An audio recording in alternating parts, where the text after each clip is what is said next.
Welcome back. We're now looking at the Layout tab, which is the next tab to the right. And basically the Layout tab helps us to control the final appearance of our document before we produce the PDF or before we produce the printout. And we can do that first in the Page Setup area. This is where we can either widen or make the margins more narrow. We can also change the orientation of our page. So for example, if we'd like to use a landscape method, what we can do is click this link, change the orientation to landscape. And of course, we can change it back to the portrait method. We can also choose the total paper size.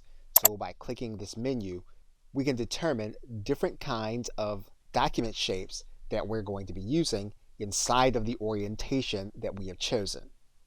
And we can change the number of columns that our content appears in when it's going to be appropriate. So for example, what we can do is we can change all of our content to 2 columns.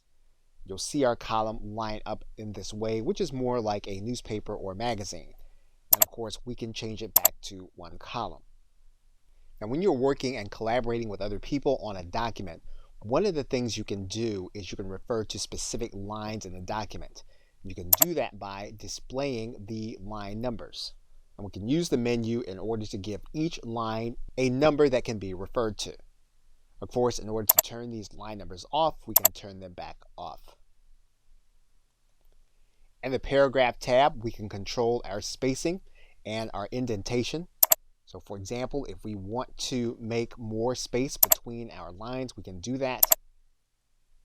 And we can control the indentation in this area. And you're basically going to use the Layout menu when you have completed your content, you have proofread it, you have spell checked it, and you are now ready to lay it out for the final processing or before you get ready to print. Okay, so with that, thanks, and I will see you in another video.